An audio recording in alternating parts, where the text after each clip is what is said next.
¿Cómo están todos? Muy bien, me siento mucha alegría poder verles, compartir con ustedes este tiempo. Estamos desde inicio de año buscando en el corazón de Dios lo que Él quiere, por donde Él nos quiere guiar durante estos primeros meses del año.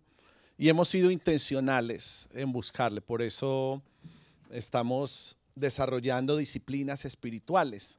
Las disciplinas nos ayudan a acercarnos a Él, así como la persona que toma la disciplina de ir al gimnasio tiene que empezar a poner ciertos hábitos para estar alineado esa vida a lo que está haciendo. Así nuestra vida espiritual está relacionado necesariamente con disciplinas, disciplinas que nos ayudan a mantenernos encaminados en la decisión que hemos tomado. Estamos en un tiempo de ayuno, estamos en un tiempo de oración y también estamos teniendo un tiempo de preparar el corazón para la generosidad. Algunos ya lo han hecho, algunos lo van a hacer, algunos van a seguir escuchando cuál es la dirección del Señor con respecto a las primicias y a lo que le debemos de entregar a Él como consagración de todo lo que Él nos va a entregar. Qué tremendo que la fe no solo viene por el oír, sino que muchas veces hay cosas que se activan cuando nosotros también hacemos algo, cuando nos dimos, cuando nosotros damos, el cielo empieza a responder, al fin y al cabo también a un acto de credulidad, un acto de fe. Al inicio de este año se ministró una palabra sobre mí y entiendo yo que sobre la iglesia, donde el Señor multiplicaba nuestra energía, nuestro tiempo y nuestros recursos. Y entendiendo que nosotros creemos en lo que Dios habla a través de sus profetas y entendiendo que Arde es una iglesia profética, sentí fuertemente en mi espíritu que teníamos que amplificar esa palabra y de alguna manera desarrollarla.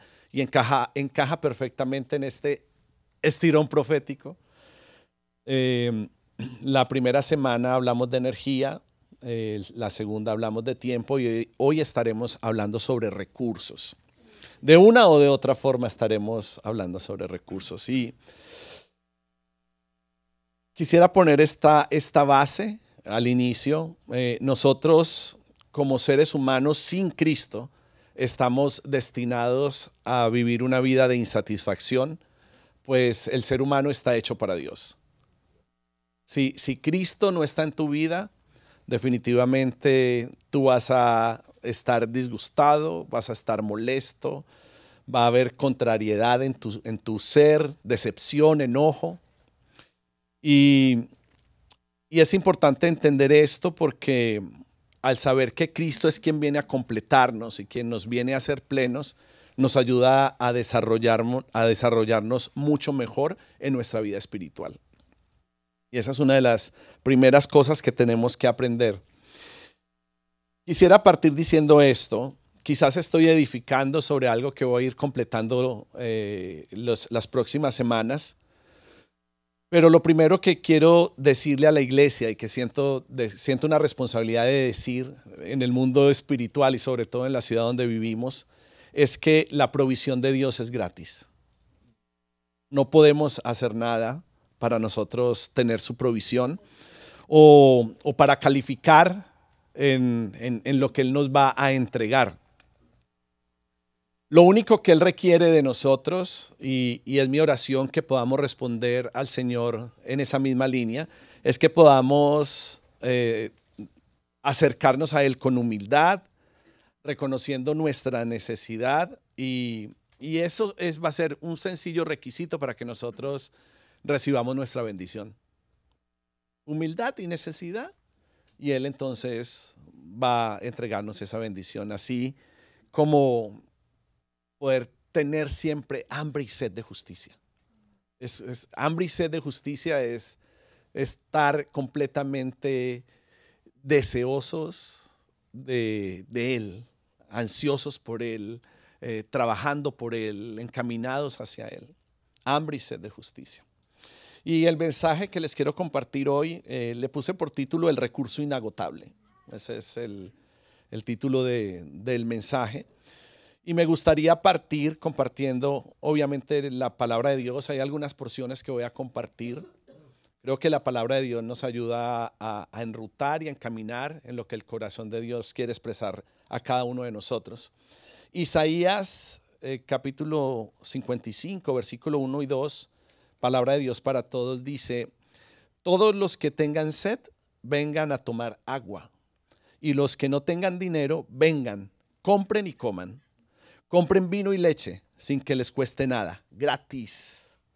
¿Para qué gastar dinero en lo que no es verdadera comida?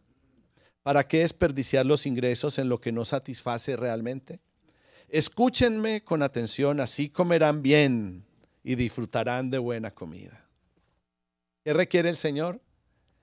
Que seamos sencillos, que seamos humildes y que escuchemos con atención. Es importante estar atentos, porque muchas cosas de las que Dios nos va dirigiendo, nos va hablando, tiene que ver simplemente con escuchar atentamente. Y nos damos cuenta porque trabajamos con personas, trabajamos con ovejas, muchas veces podemos dar instrucciones y las personas pueden tomar otras direcciones. Y es simplemente porque oímos pero no escuchamos atentamente. Y muchas veces algo que Dios nos pueda decir a nosotros tiene que ver con poder seguir una instrucción que, aunque es simple, requiere de nuestra completa atención. Como que todo nuestro corazón está volcado en lo que nuestro Padre quiere decirnos, en lo que nos quiere enseñar.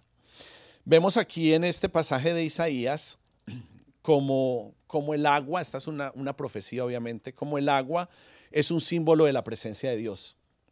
Y también podemos nosotros entender de forma natural que el agua nos quita la sed.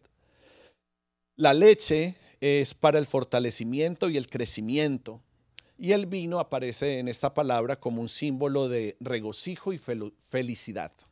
Aparece allí de esa manera. Creo que esto nos lleva a un punto de reflexión. El pasaje ya nos lleva a meditar en él. Y es que nosotros tenemos que evaluar si estamos gastando el dinero en el pan del engaño. Si estamos gastando el dinero en aquellas cosas que no son importantes, en aquellas cosas que no agradan el corazón de Dios, en aquellas cosas que solamente nos parecen satisfacer a nosotros, pero que en realidad no satisfacen el hambre y sed de justicia. Y es necesario nosotros poder empezar a vivir y a trabajar por lo que sacia, por lo que satisface, y dejar de gastar mucho, pero tener siempre el vientre vacío. Gastar mucho, pero estar insatisfechos. Gastar mucho, pero estar vacíos por dentro. Gastar mucho, pero no estar completos en él. Yo no sé si usted se ha hecho esta pregunta, pero yo me he hecho esta pregunta como punto también de reflexión, para que interioricemos un poco. Porque muchas veces terminamos haciendo las cosas mecánicamente, en moldes, en estructuras, y definitivamente Dios no es un Dios de moldes o de estructuras. Dios no es religioso. Yo no sé en qué momento el ser humano encasilló a Dios en la religiosidad, porque Él no es religioso. Dios no es religión. Pero no sé si han reflexionado por qué tantas personas que algún día estuvieron dispuestos a dar de su tiempo, a invertir de su dinero en la espiritualidad, ya no lo hacen más. Porque alguien que le apasionaba servir, porque alguien que no tenía ningún problema con dar, con sembrar, con desprenderse de lo material, de un momento a otro vuelven y cambian su manera de vivir y vuelven a regresar a patrones que no lo relacionan con una correcta espiritualidad. Algunas de mis conclusiones después de servir ya bastantes años y de lidiar con muchas cosas, porque junto con Eri llevamos ya mucho más de 10 años sirviendo de tiempo completo al Señor.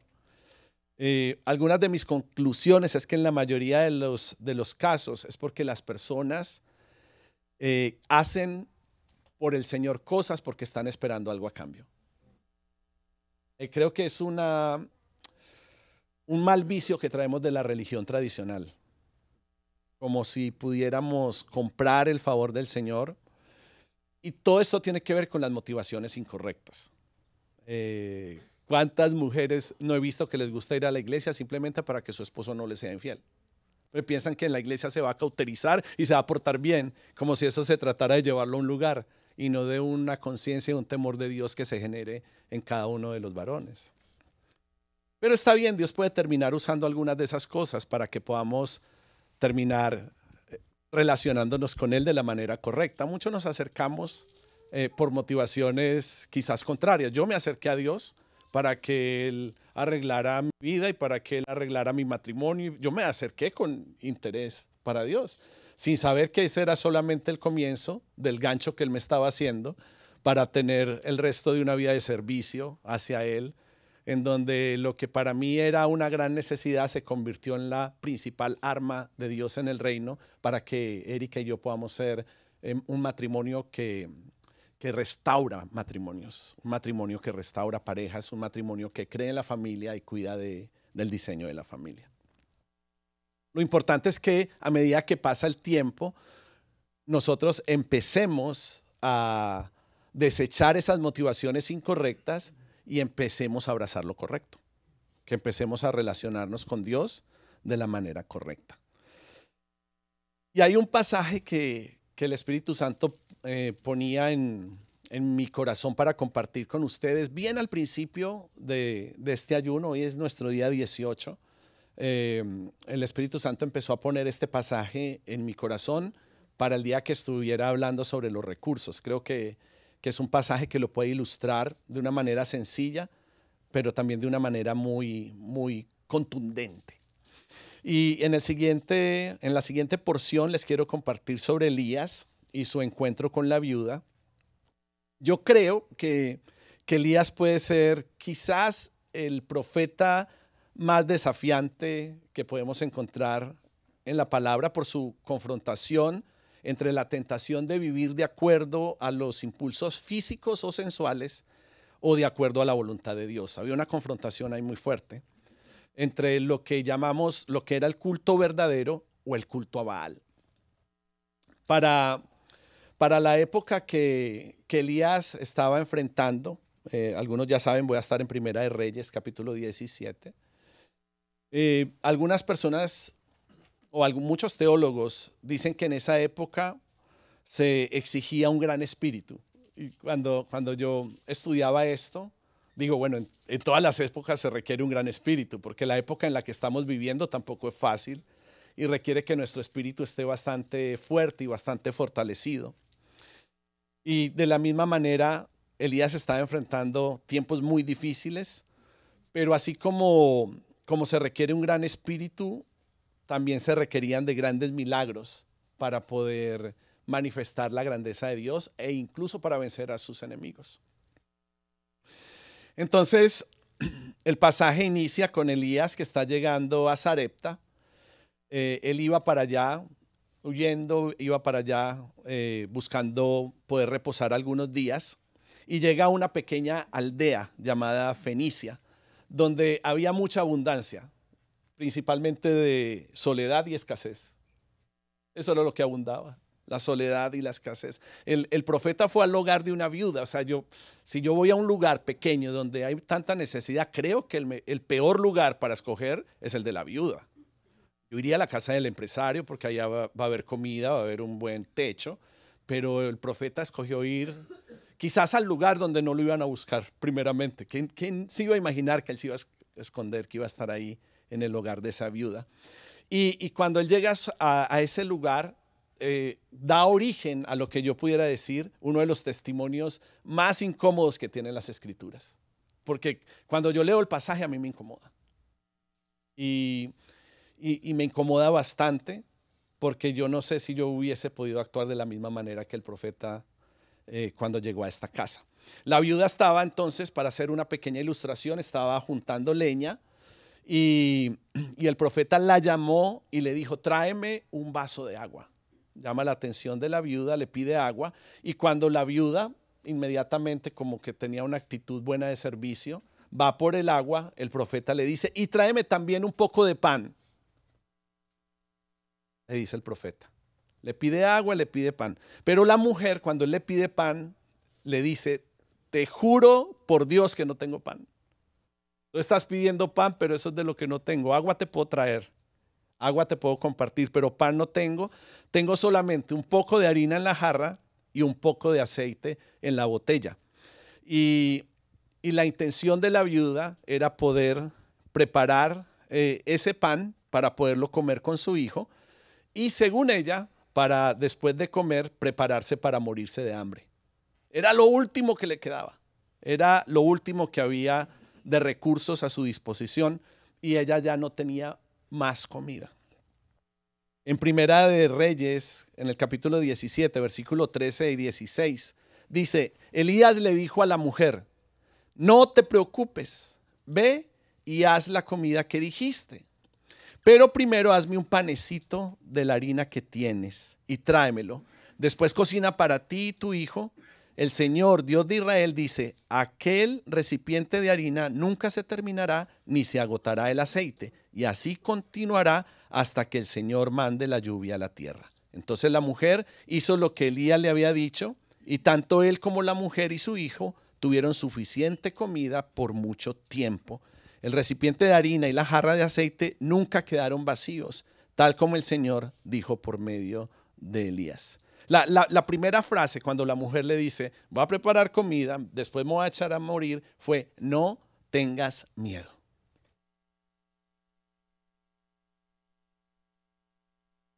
Y hay otra frase en particular que me impacta mucho, porque después de decirle que no tenga temor por lo que él le está pidiendo, le dice, pero primero, diga conmigo primero, pero primero, cocina un pequeño pan para mí y tráemelo. Por eso a mí me parece incómodo. Yo no me imagino en la casa de una pobre mujer con su hijo, que les queda solamente un poco de comida en un lugar donde abunda la escasez y la soledad, y él piensa primeramente en él en vez de pensar en ella. O sea, cualquier hombre de Dios en esta época que le diga a una viuda, tráeme primero de comer a mí, va a ser criticado y juzgado y quemado en las redes sociales. Lo van a acribillar. Pero para esa viuda representaba tomar la decisión de comer una sola vez y morirse, o confiar en la palabra que se le estaba entregando y que sus recursos fueran multiplicados. Y parece que las cosas con el Señor siempre nos van a llevar a un desafío, a una confrontación de altares, a tomar decisiones de acuerdo a lo que nosotros creemos, que nos parece justo según nuestra justicia natural y humana, o caminar de acuerdo al gobierno de Dios y a su propia justicia, entendiendo que nosotros podemos recibir instrucciones, reaccionar por fe y esperar que los milagros de Dios empiecen a suceder a nuestro alrededor. Porque si no, solamente seríamos un club. ¿Qué diferencia hay con el club de tenis o el club de tejer? O sea, ¿qué diferencia hay si nosotros no experimentamos un Dios verdadero y poderoso? No habría diferencia. Yo escogería un club de fútbol quizás. Pero si nos relacionamos con Dios y podemos experimentar su gracia, su misericordia, pero también vamos a experimentar su poder y su gloria, creo que definitivamente eso tiene que ver con ser iglesia y poder ser su pueblo.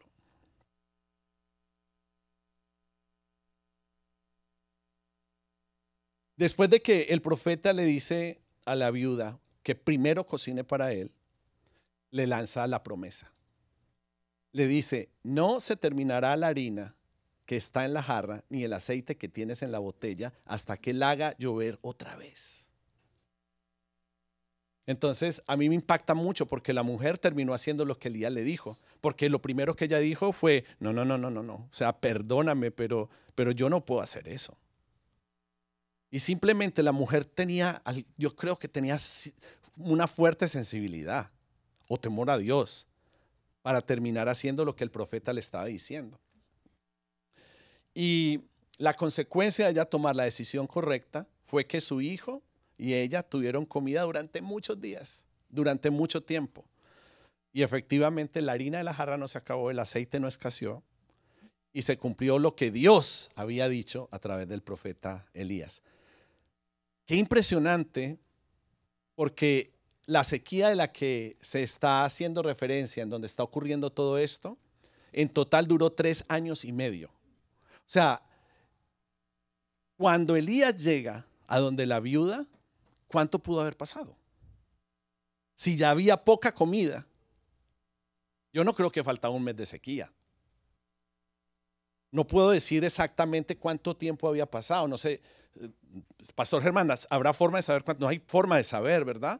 Pero yo sí creo entender algo, que había pasado suficiente tiempo para tener hambre y que faltaba suficiente tiempo para morirse.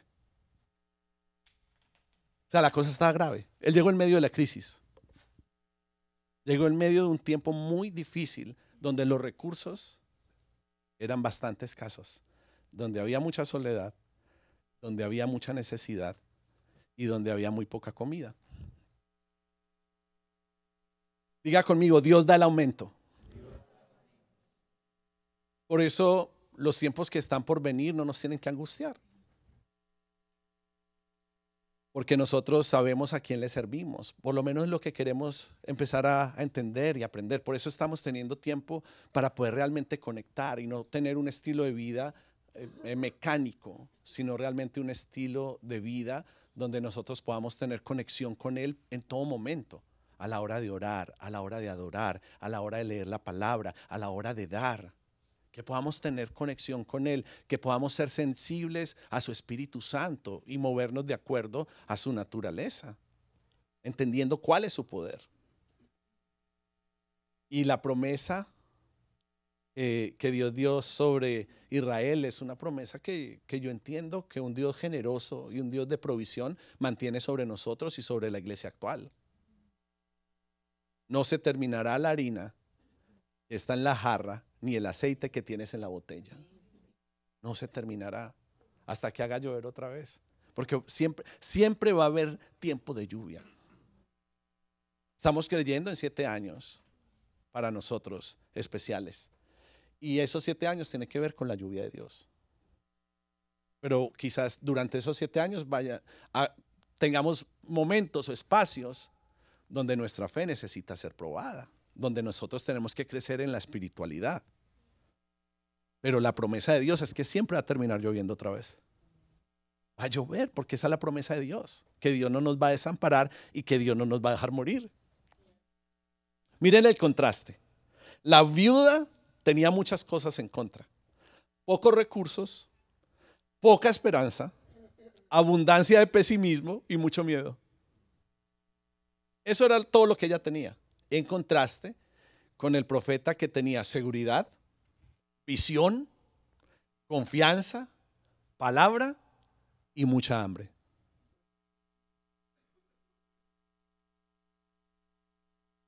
Pero definitivamente algo terminó de desatar la bendición de la provisión de Dios sobre la viuda. Obedeció mostrando que era una verdadera adoradora de Dios. Y entonces esa comida se multiplicó, los recursos se multiplicaron y se cumplió lo que Dios había dicho, testificando así de los recursos de Dios y sus oportunas intervenciones ante las necesidades humanas. Yo no puedo saber lo que cada familia está viviendo en el tema de provisión y de recursos.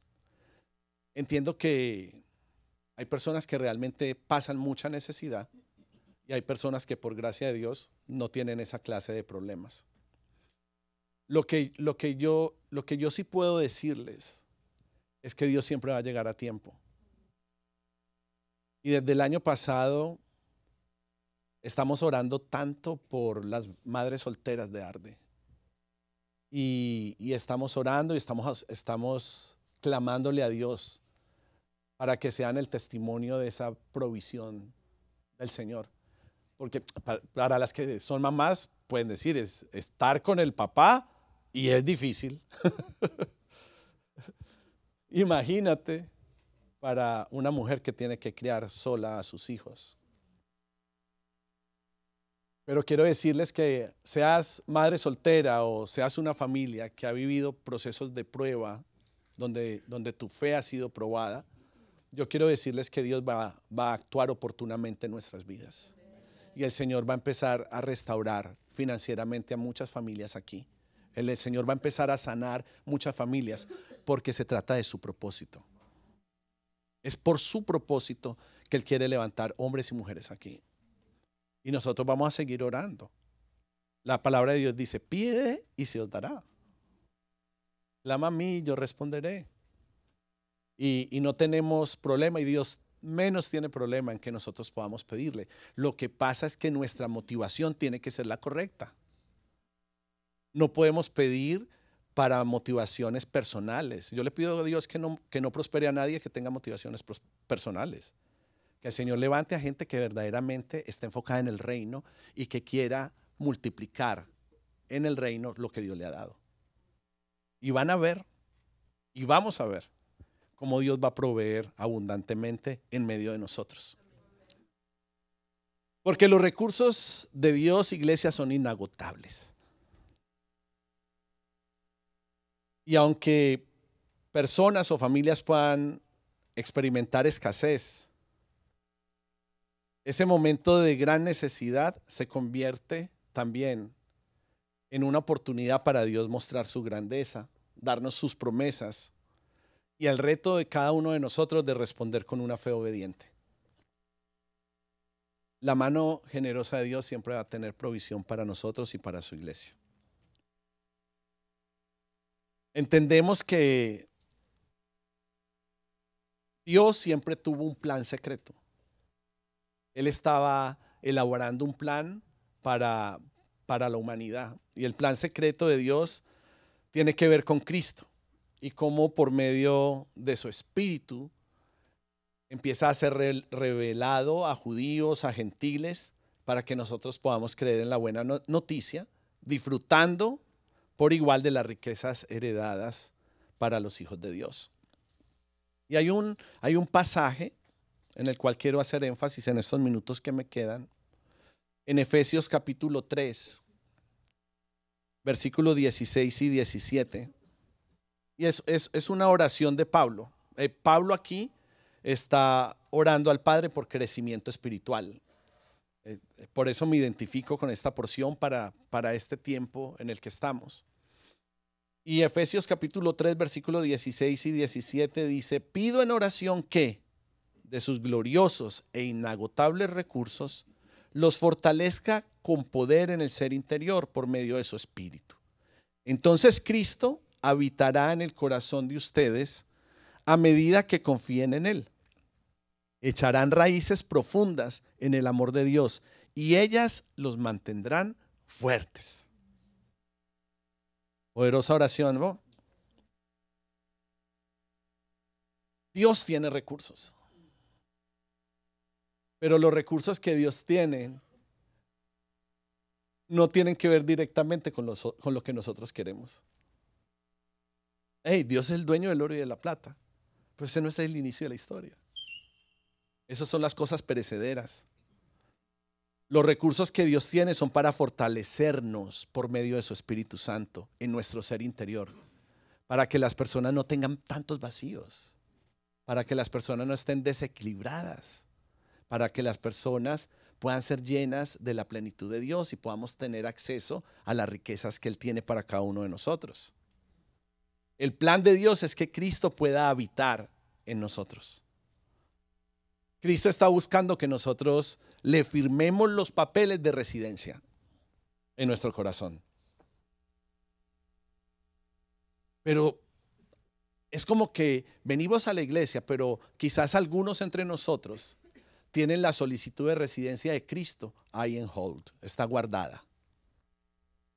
Como que no sé si es que hay otras solicitudes más importantes, pero por eso Dios comienza hablándonos de en qué estamos invirtiendo nuestro tiempo. ¿Cuáles son nuestras preocupaciones? ¿Cuáles son nuestras muchas tareas? Porque todo eso son solicitudes. Todo eso tiene que ver con cosas que están obstaculizando la vida de Cristo en nuestro propio interior. Pero creo que este es el momento donde nosotros tenemos que sacar esa solicitud de residencia y aprobarla. No esperar que pase el evangelista, hacer el llamado y creer que cuando se hace un llamado en la iglesia para aceptar a Cristo, tiene que ver únicamente con alguien que por primera vez está escuchando la buena noticia. Porque algunos entre nosotros necesitan realmente aceptar esa solicitud y permitir que Cristo se mude.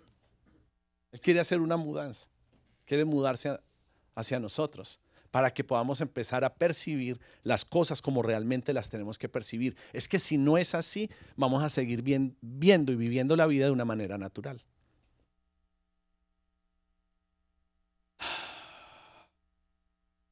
Diga conmigo, residencia permanente. Los recursos de Dios son entregados por medio de su espíritu para fortalecer el hombre interior. Ser fortalecidos con poder en el hombre interior por su espíritu es una experiencia que Dios concede por las riquezas de su gloria. Obviamente de acuerdo a la plenitud de todos sus recursos. Por eso es importante que nosotros podamos entender todo lo que Él es en su naturaleza y permitir que el Espíritu Santo se mueva, produciendo en nosotros ese fortalecimiento que necesitamos para poder tener una vida espiritual sólida y que Cristo empiece a habitar en nosotros. Que empecemos a anhelar esa comida que no es perecedera, los recursos inagotables que Él tiene, que están a nuestra disposición. Y dejemos de preocuparnos por las cosas que son transitorias en la vida, que sí porque sí, van a venir siempre un tiempo en nuestra vida donde va a llover y donde los vamos a tener. Porque Dios es bueno, porque Dios tiene un plan, porque nosotros no somos tan grandes como para que nos salgamos del plan de Dios. Lo que pasa es que necesitamos ser pacientes. Y hay cosas que requieren que nosotros esperemos. Y hay cosas que se aceleran y hay cosas que se aguantan. Lo importante es poder tener una relación con Dios tan sólida, con el Espíritu Santo, que sin importar las circunstancias que estamos viviendo, nosotros podamos entender en nuestro corazón lo que estamos viviendo y no nos salgamos del plan. ¿Estamos juntos?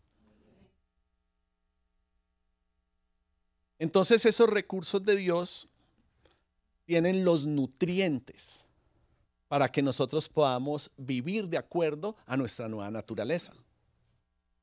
Esos recursos espirituales son nutrientes que nos permiten vivir de acuerdo a lo que ahora somos en Cristo. Y esos recursos terminan siendo nuestro sostén en esta vida natural. Que, como les dije, se transmiten a nuestro hombre interior por su Espíritu Santo. Es lo que estoy tratando de decir. Iglesia arde, arde, arde. Arde, arde. Permita que el Espíritu Santo lo toque. No ponga más trabas. No sea más indiferente.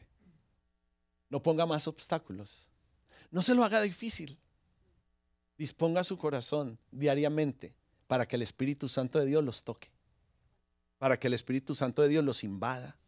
Para que genuinamente en su interior ustedes sean fortalecidos y puedan ser vitalizados en su servicio a Dios.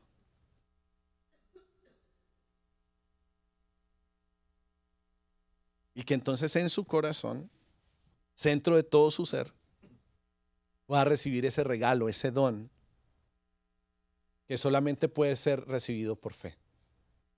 Por eso escuchamos, por eso venimos a la iglesia, nos congregamos, adoramos a Dios, disponemos el corazón para por medio de la palabra y de la escritura poder experimentar eso que solamente se puede experimentar en comunidad.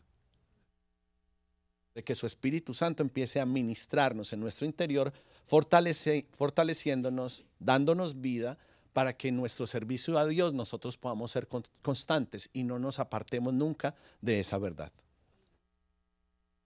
Colosenses capítulo 1 en el versículo 11 dice que les fortalezca el poder glorioso de Dios para que puedan resistir todo con paciencia y con alegría. La vida cristiana se trata de resistencia. Pero resistimos con dos actitudes: paciencia y alegría. No podemos ser impacientes y no podemos andar tristes por todo. Y en medio de los procesos, tristes. En medio del ayuno, con las caras amargadas. Y todo el mundo está ayunando, ¿verdad? Se te nota, brother. Tan amargado hoy, te levantaste amargado. Y estábamos orando esta semana y el Señor nos empezó a hablar en Filipenses y nos dijo que aprendiéramos a pensar en todo lo bueno. Porque cuando venimos a la iglesia, venimos con tanta mezcla de lo que hemos vivido en la semana, tanta confusión de lo que está pasando en el mundo, tantos temores por las circunstancias que estamos viviendo, que este siervo se para con el micrófono y dice cualquier cosita y usted puede empezar a juzgar, a evaluar, a determinar si lo que está diciendo viene del corazón de Dios o no. Pero necesitamos quitarnos toda esa rebeldía del corazón y empezar a caminar en genuina humildad, sinceridad, con un corazón dispuesto a ser ministrado por el Señor, porque Él es un caballero y si usted no dispone su corazón, Él no lo va a obligar. Pero va a empezar que su alrededor se empieza a levantar gente. Dios empieza a despertar corazones. Y usted puede llevar entre nosotros años y empezar a ver que los que llegan vienen con un espíritu joven, con un espíritu sano, con un corazón dispuesto, con hambre y sed de justicia. Pero se trata de una disposición del corazón, porque es que nos volvimos tan mecánicos. Y le pido al Señor que pueda romper todo molde entre nosotros y que podamos regresar a la genuinidad del primer amor. Cuando todo lo enciende a uno, cuando uno se emociona, cuando uno cree en todo lo que Dios dice. Y dejar de estructurar nuestra vida espiritual. Por algo el Señor nos dijo, ya no me impresiona el ayuno de Daniel. Porque es triste que por más de 10 años hicimos un ayuno enfocado en la comida. Me da hasta vergüenza. Tengo amigos que han ayunado 40 días, agua. Y nosotros impresionamos a Dios porque íbamos a Whole Foods a comprar la carne del ayuno, el pollo del ayuno, el sushi del ayuno. Y felices porque botaron panza en el ayuno. Enfoque incorrecto. Entonces ha sido tan especial que ahora tenemos más tiempo realmente de conexión. Y si usted no está viniendo, le animo a que venga. Usted tiene que hacer parte de la oración congregacional. Venga por lo menos por una semana, todos los días. Venga por lo menos un día. Suelte la almohada. Venga conmigo a las 6 de la mañana. Esté una hora, esté media. Pastor, usted no sabe cómo yo me levanto. Si llego a las 6 de la mañana, llego con el demonio. Ok, está bien. Duerma con el demonio hasta más tarde y viene a las 7 de la noche con Jesús. Por eso el Señor nos da tantas oportunidades. Pero quiero decirle, Jesús siempre se apartaba para tener un tiempo con Él. Y nosotros nos tenemos que apartar para tener tiempos de oración en comunidad también. Eso es lo que te va a mantener unido al cuerpo. Si no, te vas a ir desprendiendo. Poco a poco te vas a ir saliendo. Poco a poco vas a ir sintiéndote incómodo. Vas a ir dándole la espalda a lo que Dios está haciendo aquí. Dios no te va a dejar de amar, pero te puedes desprender de lo que Dios quiere hacer acá. Entonces ahora es el desafío. Si nuestra espiritualidad está encajonada, si nuestra forma de ayunar estaba encajonada, nuestra forma de dar también estaba encajonada.